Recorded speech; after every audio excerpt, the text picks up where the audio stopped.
Often I see in forums, comment sections of my videos, and even private WhatsApp groups with people who are meant to be in the industry who ask the question, how do Octopus offer 7p electric to Octopus Intelligent customers but can't offer it to everybody, so just generalised customers? In this video, we're going to be talking about the mechanics behind how Octopus Go Intelligent works, how Octopus are able to sell electricity less than wholesale and actually make a profit. By the end of this video, you're going to understand the mechanics of Octopus Go Intelligent, how Octopus are able to manipulate the way the system works to offer better pricing for electric vehicle customers, why it's not available to non-electric vehicle customers, and you'll also understand how they're able to build new homes with home builders and offer zero bills for those homeowners. Now, to understand how they offer 7p electric, we need to understand the electrical wholesale market and the mechanics behind that. So we're going to go through each of the manipulation tactics that Octopus use to beat that rate. Now, if we look at the wholesale rate, we can see straight away that the average wholesale rate based on agile prices is closer to 15p than it is anywhere near 7p. So we need to understand the mechanics that are at work that allow this. Now, this is partly due to one of the companies that Octopus bought a few years ago, which is now part of Octopus, called Kraken, which is about to be spun off and sold off again. But that Kraken system is able to manipulate some of the techniques that we're going to talk about in this video in offering 7p electric rather than paying the full wholesale 15p. Now, if you're interested in getting Octopus Go Intelligent and your car's compatible, you can go to evnic.com/energy. There's a code there to sign up to Octopus Energy, and you get £50 when you sign up. But also there's other tariffs if your car isn't compatible or you don't have an electric car yet, for heat pump owners, for people with non-compatible chargers. They're all listed down on that website. Let's first explain that Octopus Go Intelligent does have a small loss leader element that will make money overall for the tariff, but the half 11 till half 5 for charging your home battery storage or using your general house electrics, that is actually, believe it or not, a small loss leader for Octopus. If you look at general terms of when those hours are, sometimes they'll make money, sometimes they'll make losses, but on the whole of it, that half 11 till half 5 in the morning is actually a loss leader. It's to get you enticed into going to the Octopus Go Intelligent tariff, and they'll make money off the other bits we're going to explain in a minute. That's also what I think happens with Octopus Go. So Octopus Go is the tariff that offers 1 hour less electricity of cheap electricity, and it's an extra, I think, penny and a half. I think it's 8.5p, maybe 8p, someone correct me in the comments. And I also think that's a loss leader to get you into the ecosystem of Octopus Energy, to entice you when the car or your charger is compatible to move over to Octopus Go Intelligent. Now we've got the main bits out of the way, let's talk about how they actually do it. They use 3 tactics. They use energy arbitration, energy intraday trading, and also energy flexibility. Now, using 1, 2, or all 3 of these things, Octopus can beat the 7p rate or absolutely trounce the 7p rate and make a huge profit for themselves on that energy traded for that point. Now, we're going to explain all 3 of these mechanisms and how they work, and why EV owners get the cheaper 7p rate compared to, say, the heat pump owners, or compared to people who've got battery and storage systems. There is a reason these mechanics are used on all of their inventive tariffs, but there's a reason why these tariff, like the Octopus Go Intelligent, gets the cheaper rate. Now, energy arbitration is one of the first mechanisms that they use, and they use this. It's actually mainly meant normally for storage systems, but it relies on the buy low, sell high principle. Now, what that means for Octopus is they use your EV charger to buy the electricity when it is very, very cheap. Now, that buying of that low electricity will go into your home storage batteries, will go into your EV cars. Now, this is why Octopus are more than happy for you to charge your home storage batteries during Octopus Go Smart Intelligent hours, because if you are charging your batteries and your car when they've indicated that they want you to charge those things by smart charging, you're not exporting that excess solar or exporting any of your battery, and you're buying low when they want you to buy low. This is actually an advantage for Octopus Energy, and it means that possibly later on during the day, you might have a full battery that you might want to export when it's during the sell high principle. So even that, without using any actual storage that they're paying you extra for, you'll be happy with that 15p extra that you paid 7p to import, because you've got a full battery from earlier on. It also means that some other sort of tariff manipulation that we're going to go into next comes into real play with Octopus Go intelligent tariffs, and also some of the inventive tariffs like Flux, and also Octopus Cozy tariffs. Now, energy flexibility is about shifting demand from one slot to another slot, and this is where EV chargers with their high-powered 7 kilowatt pull, and especially the amount of EV chargers that are plugged in all at once, can really come into play. So the Kraken building system is taking part in all three of these mechanic systems, bidding and buying. But what will happen with energy flexibility is, say, at 8 p.m, it's very, very windy at night, it's hugely windy, and Octopus Energy will turn on all those EV chargers. There'll be a call from the national grid to turn on EV chargers, and if they can turn those chargers on reliably, take so many gigawatts out of the grid, they'll be paid a payment for taking them off the grid. So that payment can be huge. It can really reduce the rate that they're buying in the electricity for, to make the electricity far cheaper. Now, they have to have huge amounts of EVs plugged in to do this. And this is why Octopus encourages you to plug your EV in every day, even if you're only wanting a little bit of charge. It's that flexibility for them to charge when they need to charge it. Now, what would happen on this flexibility, like I said, it's about shifting demand, is at 8:25 there's a half-time World football game. England are playing in the final of the World Cup, and 8 o'clock till 8:25 there's loads of wind and they're pulling it off, but 8:25 there's half-time, and everybody is going to stop doing what they're doing and they're going to go and boil a kettle. In the UK, call it an X Factor final, whatever you want, but everyone at the same time will boil the kettle. And what they'll do is they'll say to those EV chargers, 8:25, stop.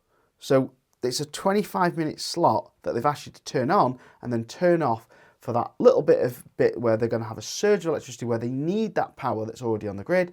And then at 8:50, the game or the advert or whatever is stopped and the program's back on. Then what happens then is they turn all those EV chargers back on. Now, what you've done is you flex that flexibility from 25 to 50, and you've kept the grid running at its flat peak. So what that means is they've not had to turn any wind power off, they've not have to turn any wind power down. They've just kept every generation running as normal, and they've just adjusted what they need on the EV chargers. Now, it can get even more complicated than that. It's not just turning them all on or all off.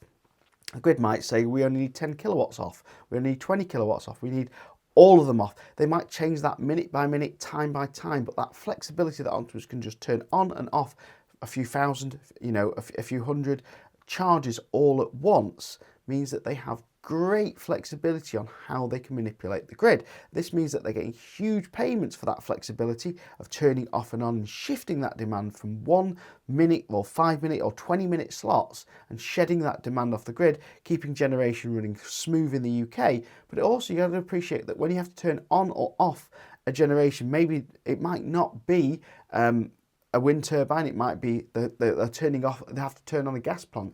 That takes some time to warm off. If they can just say to Octopus, look, we don't want to turn on this gas turbine, we'd rather you just took 20 megawatts off the grid, they'll just flick it off, turn all your EV chargers off, and then charge you later on when they need you. Now, intraday trading, you have to understand that energy on the energy market can be bought weeks, months, days, or even minutes in advance of the time slot they actually need that energy for. So what this tends to happen is large factories, very large factories, talking like, OEM, building car type factories, or even some large energy companies, they'll buy the energy from the power station or the wind turbine direct at a certain price. They will set a price that they agree between the two for a certain given time, and they say, right, I want 20 gigawatts for this half an hour or hour period. Now, what can often happen is that factory might have a serious shutdown procedure. The energy company might have hedged too much power and bought way too much than they need.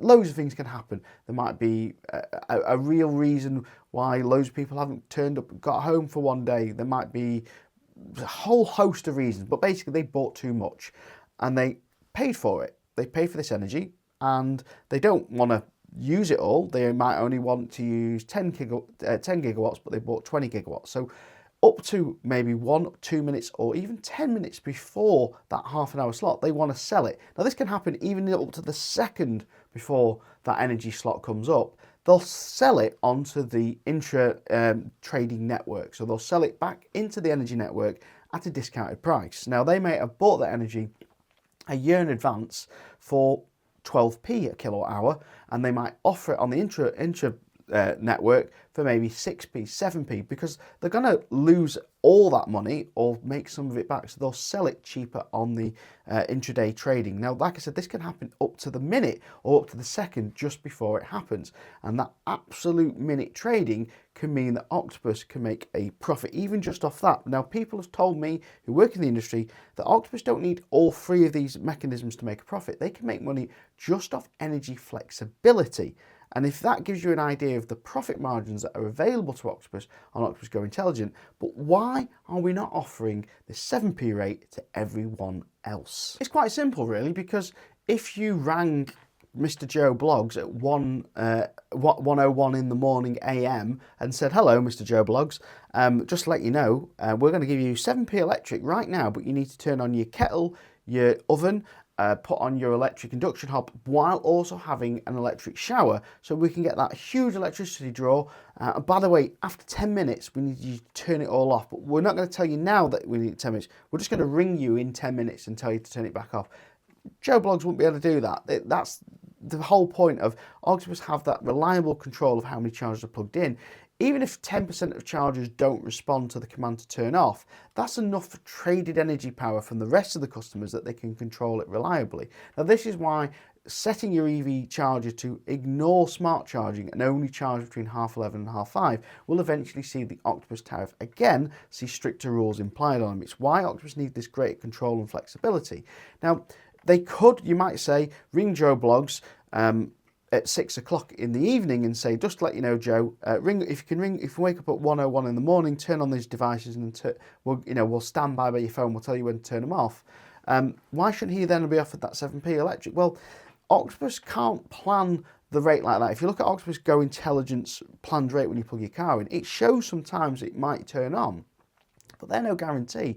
They can change up to the minute of when they're going to charge the car. They might even have an extra schedule, an extra hour plugged in of charging that wasn't on your original schedule, and that's intraday trading at work. That means that intraday trading might kick in and say to Octopus, "Hey, we're going to sell you some cheap electric right now," and they just bought that electricity with a minute's notice and then turn all those charges on. So you just couldn't do that with general customers, but why can't you do it with battery customers? Now, well, there is technically a tariff for battery owners called Octopus Flux. It isn't at the 7p rate, it is at a slightly higher rate. They do have the benefit of having flux difference in what they can sell back to the grid, but it's not as cheap as Octopus Go Intelligent. And the reason is quite simple. A home storage battery on average in the UK is about 10 kilowatts of storage. Yes, there's some people with a bit more, 20, 25 kilowatts, but on average it's about 10 kilowatts. And if you're trying to flex the grid, your battery could already be full. You could have been full from solar all day. You could be only need maybe 1 kilowatt charging in. It's not a reliable storage of flexibility for Octopus to kind of combat. The other issue with home storage batteries is if they're cold, if they're outside or in garages, they might be so cold that they can't take their full charging power. Some batteries now can take 5 kilowatts in, but 5 kilowatt of storage battery on a cold LFP battery might only be able to pull 200 watts. Where an EV car will be able to pull 7 kilowatts pretty much all the time. EV chemistry is slightly different towards home storage chemistry, and it also has battery heaters on your systems, so it does give that greater flexibility. But 7 kilowatts is a lot more than say 5, but it is also down to that flexibility. So even if your 10 or 15 kilowatt battery was completely empty, you've got to remember most EV batteries are 70 kilowatts, 60 kilowatts, 50 kilowatts. And that greater flexibility is when someone plugs in with an EV, the chances are they're going to need at least 25, 30 kilowatts minimum of charging. And that flexibility allows for that intraday trading, it allows for that energy arbitration and that energy flexibility trading. All those mechanics put together are giving Octopus that opportunity to sell that energy at 7p because they can control greater flexibility within that battery system in your car than they can your home storage system. Now, it works a little bit differently when you come to the Octopus zero bill system. When Octopus do a zero bill agreement with a house builder, they spec a huge amount of solar panels. In fact, I've had some people tell me that the amount of solar panels having to be fitted to a house for the square meterage of it is almost impossible. It's basically every single meter, every single section of the house has to almost have a solar panel. You got to have very high performance solar panels and very, very effective inverters with very, very low losses. You've also got to have a very large battery put in at the same time and a heat pump, and they all have to be centrally controlled by Octopus Energy. That includes the heat pump, that includes the battery, and that includes when the solar is getting exported and when it's getting imported back into the battery. They have full control of the system. You just have a house that you get zero bills in. They control everything else, and that control and the amount of solar that house has means that the house is pretty much self-sustainable for most of the time, and that's why Octopus can intra-trade that energy and storage and play around with how it's used to make a profit and offer zero bills for a guaranteed amount of time when they build a house. There would also probably be a small commission and kickback between the house builder and Octopus Energy pre-invested into that at the start, and that's why some house builders will sign up to it. But the point is, there is a lot of technology poured into those houses, and insulation values are going to be very high compared to typical pre-built houses that might get loads of storage, loads of batteries, you know, and try and beat the same as a zero bill house. Now, you could get to zero bills by doing all those technologies yourself. I know I've got very close to it. I'm at £25 before I put another 10 kilowatts of battery storage in.